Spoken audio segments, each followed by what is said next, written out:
Hello, everyone. Welcome to this final recording in Australian social policy. So in this lecture, I'll try to speak to, a few key messages I really want us to retain and which appropriately get to summarize many of the things we had been covering in the course. So we shall try to focus really on the future of social policy. And as Marston and Smith suggest, the way we anticipate the future has direct implications for the nature of society itself and the structure and flow of power relations in the society. And at present, there is no clear path toward national adoption of an inclusive and sustainable development paradigm. So this idea of sustainability actually gets to raise another important question of what policies are most appropriate for a world that has reached the ecological limits of the traditional jobs and growth paradigm. So if you remember really, what we said broadly in the course, we noticed that the older arguments for contraction primarily grounded in the idea of economic efficiency actually got to prove, less robust. And there was always this discrepancy between how we describe economic growth and the social aspect of that growth actually in terms of how the development gets to benefit the majority of the population. And this is actually the idea Marston and Smith are making in the reading for this week, and which I really, again, encourage you to engage with. So, now Marston and Smith get to propose that social policy in the 21st century must incorporate principles of social investment. And what they really mean by this is that active welfare systems should aim to enable beneficiaries to participate more fully in the market economy. And that should also focus on moving beyond labor market to also encompass other aspects of life, including education, health, housing, and income support across the life cycle. And this is quite addressing social problems in a more integrative way because of the emerging recognition of how social problems actually get to affect different areas of life. Another important idea here is this idea of inclusive growth. And I believe on the next few slides, we shall try to speak briefly to these ideas of inclusion and social justice and what they mean. But the idea here is really a recognition that growth is not automatically pro-poor. And what I really mean by pro-poor here is the idea that growth should always serve the poor people. Now, there is this very famous report of the World Bank of how to make services work for the poor people. And actually, this has been on the agenda for many years as to how we make growth actually, serve the most disadvantaged people. And quite often, we really don't get there. And I think, again, this came in many of our discussions in this week. So what Marston and Smith are also suggesting here is the ability to widen the scope of social policy and get to include all those people who are really, really left behind. And not only in a tokenistic way or in a way that just, tries to represent people in one way or the other, but getting to focus even on those voices which get lost and those voices which we sometimes when we are making policies don't want to listen to. So I think that's going even beyond the idea itself of including people who are disadvantaged in economic growth, to get also to focus on their voices and understanding that their voices matter, the voices of people who are marginalized, the poor people, the people who live with any sorts of problems we have been discussing. Technically, those people should be included, not only in a tokenistic way or a symbolic way, but in a meaningful way. So another core topic we really covered in this course was this topic of environmental policy. We focused very much on the idea of environmental justice, environmental sustainability, which is just really recognizing environmental, protection as a good and a basic social good, actually, and which should be treated that way, the same way we treat other goods and services we had been focusing on. So Marston and Smith introduced this idea of sustainable prosperity, which is a core idea, which really uncovers how development activities and economic growth in particular should flow to the poor people and the marginalized ones. And the idea is to get to reduce the inequalities between groups so that everyone gets to participate. And this quite very well echoes the idea of social development, which we had introduced in week 1, drawing on the idea and insights from James Midley, who's a renowned scholar, working on these ideas. So the idea of social development is quite interlinked with the idea of sustainability. And if you can remember what we said in week 1, social development is a new development paradigm, which is actually looking at how economic growth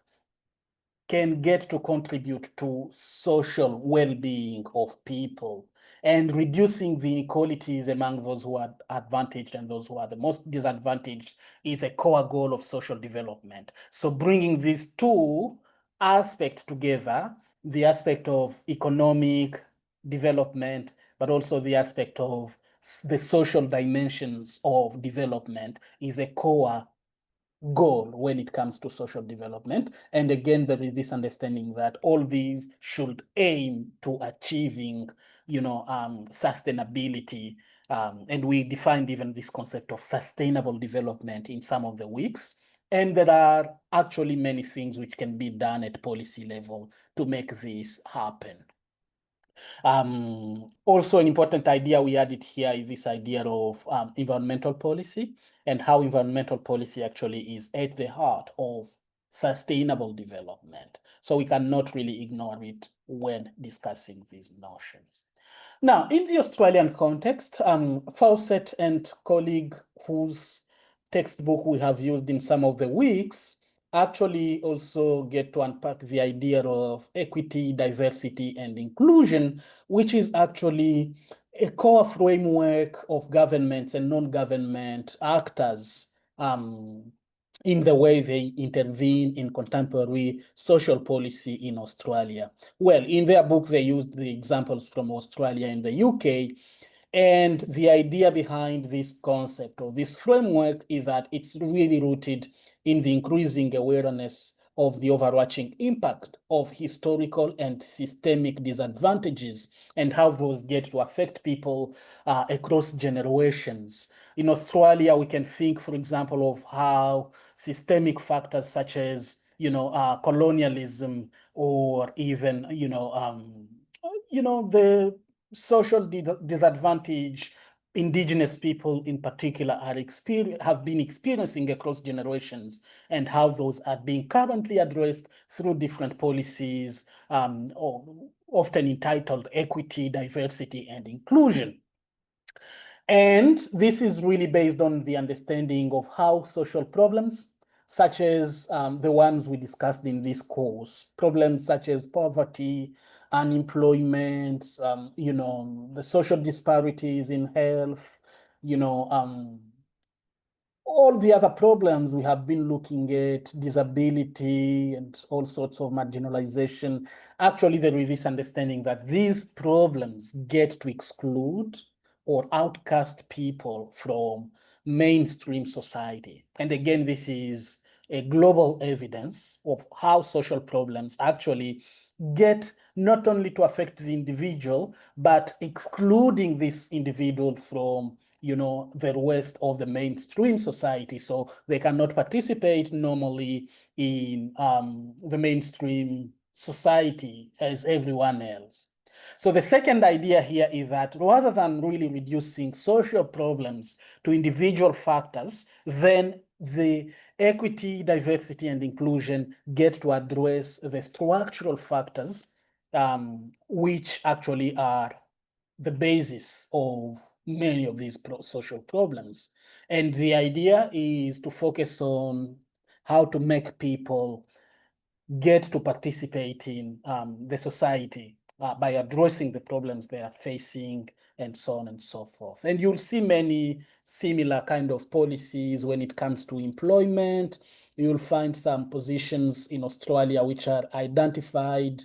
Identified, that means technically those jobs should be for, Aboriginal and Torres Strait Islander people. Based on this understanding that these people have been the victims of discrimination for so long, and we need to start repairing the injustices.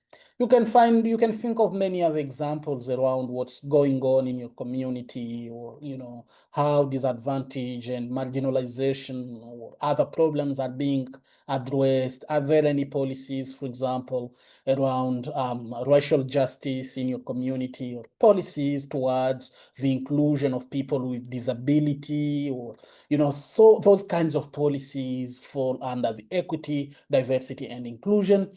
And in workplace in particular, you'll find many of those, and you might really want to educate yourself on those and how they operate.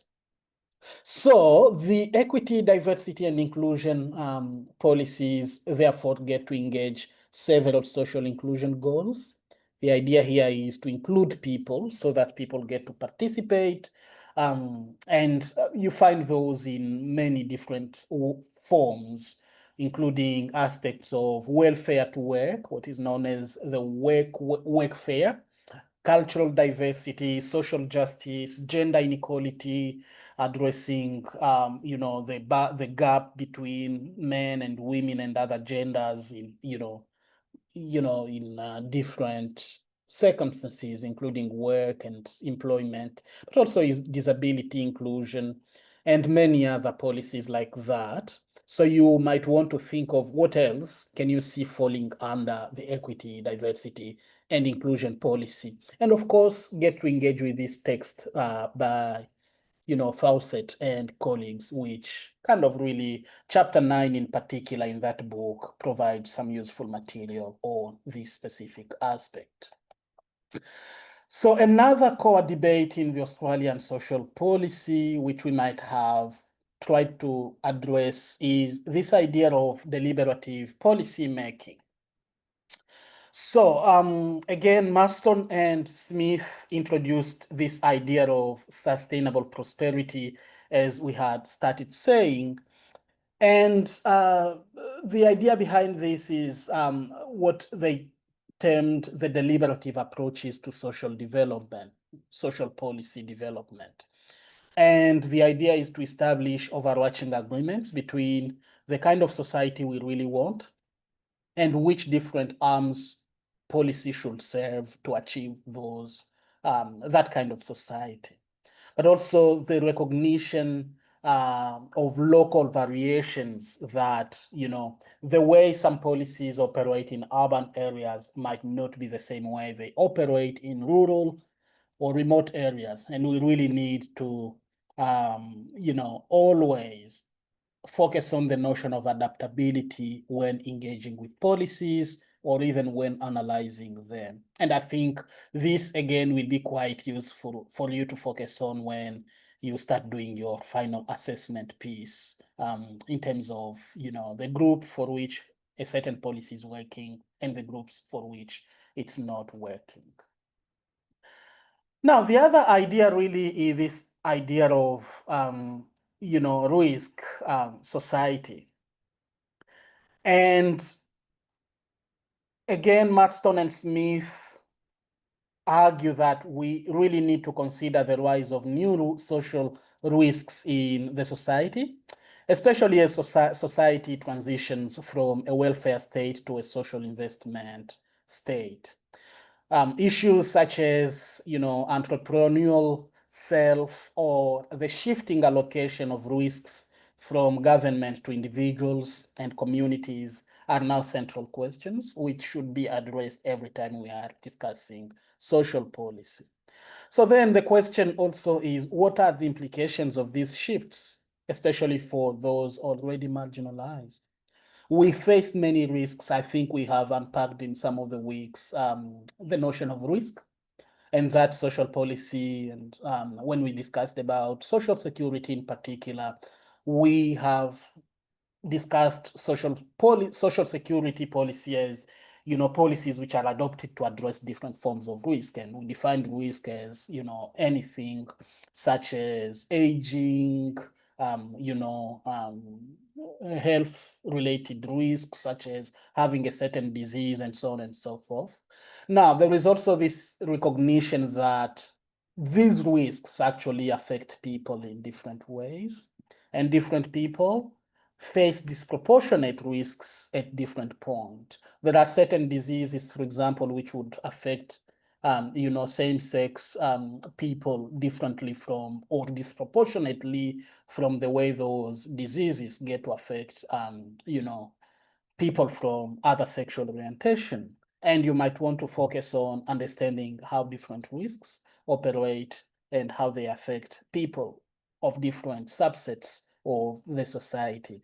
But also understanding new risks which have emerged. And I think COVID-19, which we shall be looking at on the next slide, might be another way of looking at how different risks actually get to affect people in different ways. So we must reflect on the impact of major events such as COVID-19, as I said. Did COVID-19 trigger true paradigm change in social policy, or has there been a return to the status quo? Since we experienced the COVID-19 pandemic, what aspect of life did you see changing? Me, as a lecturer, for example, one of the things I noticed was actually the increase of, suggestions to move everything online. And I felt like if you were not prepared to teach online and, changing suddenly everything to go online, then that became a problem. But at the same time, the stress people were going through and how this has really shifted the way we do things is another key policy debate we might want to engage in. For teachers, for example, I understand now, not only teaching online, but also thinking of new ways of doing things has been something we have been all focusing on. But at the same time, this suggested that we really wanted to be very flexible, and that came with its own risks of, workload, burnout, and you find yourself recording lectures and then, all those things really you can imagine, which again are now probably still with us, but some of them might be already shifting, and you might want to reflect on how COVID-19 in particular had affected your own sector.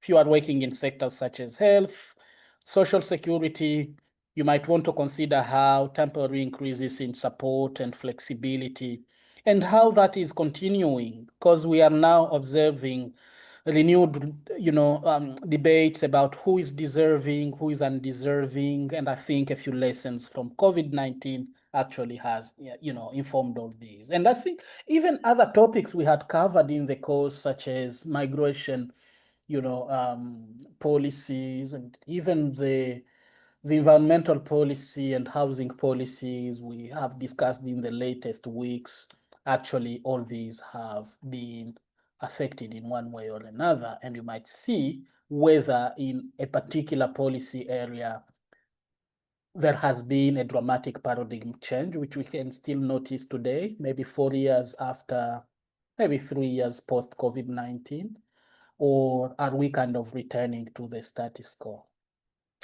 Well, thank you very much. Let me end it by here and really congratulate everyone who has reached this point with me in this course. It's been a lovely experience, and I hope you found SWSP 1013, a useful learning experience. Bye-bye. And just as a reminder, there is no tutorial for this week. Looking forward to reading your final assessment piece. Bye for now.